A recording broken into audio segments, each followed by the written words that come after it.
तो Iran America के बीच टकराव का मुख्य बिंदु अब सिर्फ एक है, यूरेनियम।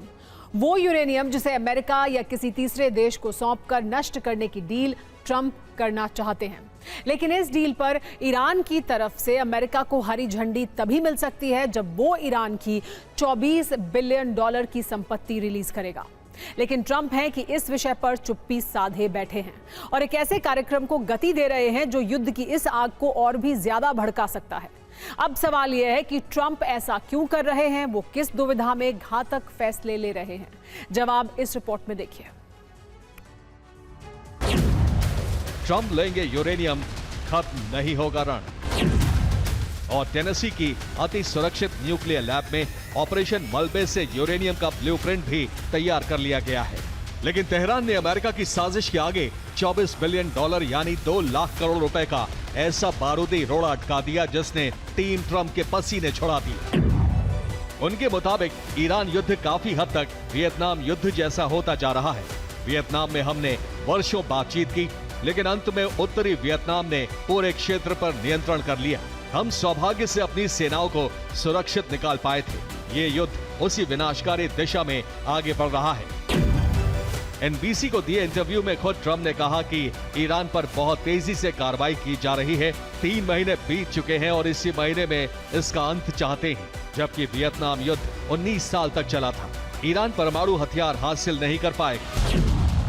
दावा है कि ट्रंप के दूत विटकॉफ और कुशनर HEU निकालने के ऑपरेशन को लीड कर रहे हैं। इसके लिए उन्होंने टेनेसी में दुनिया की सबसे एडवांस्ड न्यूक्लियर लेबोरेटरी का दौरा किया है। इसी ओक रिज नेशनल लेबोरेटरी में दुनिया के 100 शीर्ष परमाणु विशेषज्ञों को इकट्ठा किया गया है, जिन्होंने एडवांस तकनीक से ईरान का दबा हुआ संवर्धित यूरेनियम बाहर निकालने का ब्लूप्रिंट तैयार किया है। अगर ट्रंप को ईरान का अत्यधिक संवर्धित यूरेनियम हासिल करना है तो ये इतना आसान नहीं होगा। ये कई चरणों में होगा। पहले चरण में साइट का मुआयना करना होगा। इसमें अंडरग्राउंड प्लांट में कितनी सुरंगें हैं ये पता लगाना पड़ेगा। इसके बाद ये भी तलाश करना पड़ेगा कि भंडारण किस कक्ष में किया गया है और अत्यधिक संवर्धित यूरेनियम के कंटेनर रखे कहाँ हैं, इसे भी जानना होगा।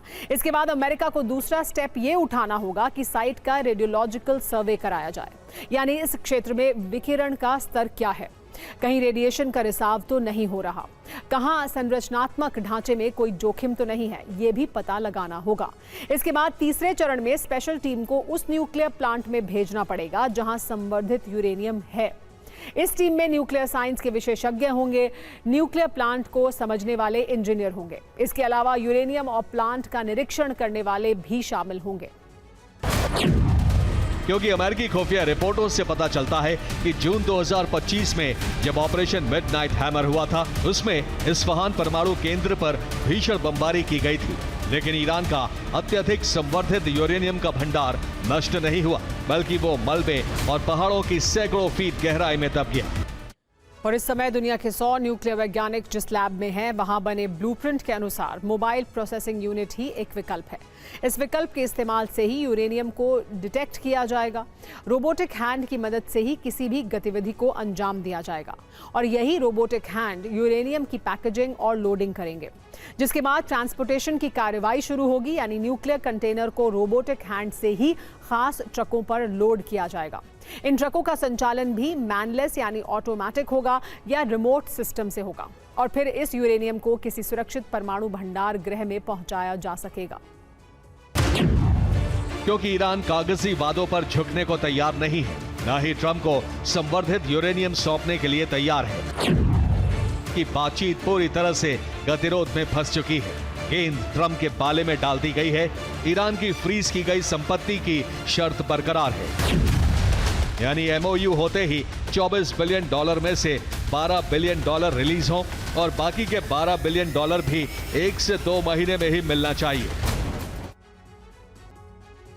इस बीच यूक्रेनी राष्ट्रपति ज़ेलेंस्की ने रूसी राष्ट्रपति पुतिन को एक खुला खत लिखकर सीधे मुलाकात करने और युद्ध विराम की कोशिश की थी। लेकिन पुतिन ने इस प्रस्ताव को सिरे से खारिज करते हुए साफ कह दिया कि इस मीटिंग का कोई तुक नहीं है। संकेत साफ है कि पुतिन अब यूक्रेन के सरेंडर तक नहीं रुकेंगे। इसीलिए अब यूक्रेन ने सीधे पुतिन के घर में बारूदी आग लगा दी है। रूस के 5 बड़े शहरों पर एक साथ 500 से ज्यादा ड्रोन से भीषण हमला कर दिया है। जमीन से लेकर समंदर तक रूस की सप्लाई और एनर्जी लाइन को काट दिया गया है। यूक्रेन ने रूस के 5 कार्गो जहाजों पर ड्रोन से हमला किया। इनमें से एक जहाज बर्दियांस्क के पास, 2 याल्टा के पास और 2 मारियोपोल के पास निशाना बनाए गए। ट्रंप यूक्रेन जंग में सीज फायर चाहते हैं, जबकि यूरोपीय देशों पर युद्ध भड़काने के आरोप लगते रहे हैं, जिसकी वजह यूरोप का वो डर माना जाता है जिसके केंद्र में पुतिन का विस्तार प्लान छिपा है। रिपोर्ट्स की माने तो यूरोप का डर सच साबित हो सकता है। रूसी राष्ट्रपति यूरोप पर हमले की हरी झंडी दे सकते हैं। दावा है कि युद्ध की आग काला सागर से सटे देशों से फैलनी शुरू होगी और रूस के आखिरी टारगेट बर्लिन, पेरिस और लंदन होंगे। ये दावा किसी और ने नहीं बल्कि ब्रिटेन के प्रधानमंत्री कीर स्टारमर ने किया है, जिनके मुताबिक 2030 तक रूस नेटो देशों पर हमला कर सकता है। इसके जरिए रूस 2 लक्ष्य को हासिल करने की कोशिश में है। पहला, यूरोपीय देशों की डिफेंस क्षमता का परीक्षण करना और दूसरा, ये जांचना कि नेटो के देश कितने एकजुट हैं। यानी अगर रूस नेटो के छोटे देशों पर हमला करता है तो नेटो की बड़ी शक्तियां किस तरह की प्रतिक्रिया देंगी। रोमानिया के बंदरगाह पर हमला बड़ा संकेत है। रूस का खतरा यूरोपीय देशों की तरफ बढ़ रहा है। पूरा यूरोप रोमानिया के साथ खड़ा है। अगले हफ्ते ईयू रक्षा मंत्रियों की बैठक होगी। इसमें रक्षा तैयारियों पर चर्चा होगी। रूस के खिलाफ डिफेंस पर रणनीति बनाई जाएगी कि यूरोप के कई देशों में जीपीएस पूरी तरह से ठप हो गया। हालांकि ये सिर्फ कुछ सेकंड के लिए हुआ, लेकिन ये अवधि कुछ मिनटों की होती तो बड़ा अनिष्ट हो सकता था। दरअसल जीपीएस का इस्तेमाल वाणिज्यिक फ्लाइट और जहाजों के सुरक्षित सफर के लिए होता है। मिसाइल, ड्रोन्स और सेना की गतिविधियों के लिए भी जीपीएस का इस्तेमाल किया जाता है। इजराइल ने हिजबुल्लाह को आखिरी अल्टीमेटम दिया है। इजराइल की तरफ से कहा गया है कि अगर उत्तरी इजराइल पर हमले जारी रहे तो वो बेरूत पर अब तक का सबसे भीषण हमला करेगा। हिजबुल्लाह ने इजराइल की धमकी को दरकिनार कर इजराइल पर रॉकेट से हमले किए हैं। इजराइल ने दक्षिण लेबनान में फिर हमला किया।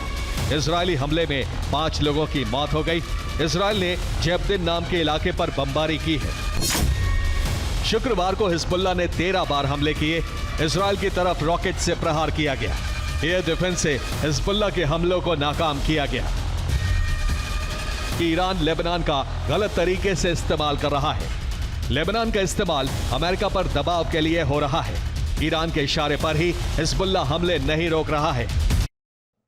खाड़ी में अमेरिका का सबसे भरोसेमंद और वफादार सहयोगी अगर कोई है तो वो इजराइल है। लेकिन अमेरिका से आ रही कुछ खबरें ये बता रही हैं कि ये भरोसा सिर्फ दिखावा है। अंदर से ट्रंप और नेतन्याहू के बीच अविश्वास की भावना ने जन्म ले लिया है। डीआईए का अलर्ट, यूएस में मोसाद एक्टिव। दावा है कि डीआईए ने 7 पन्नों का एक आंतरिक दस्तावेज जारी किया है जिसमें इजराइल की जासूसी और डेटा चुराने की क्षमता को गंभीर लेवल पर बताया गया है। डर बताया गया है कि मोसाद अमेरिकी अधिकारियों की निगरानी कर रहा है और पता लगा रहा है कि ओवल ऑफिस में ट्रंप युद्ध पर क्या सीक्रेट चर्चाएं कर रहे हैं। तो सवाल यह है कि इजराइल अब अमेरिका पर आक्रामक क्यों है।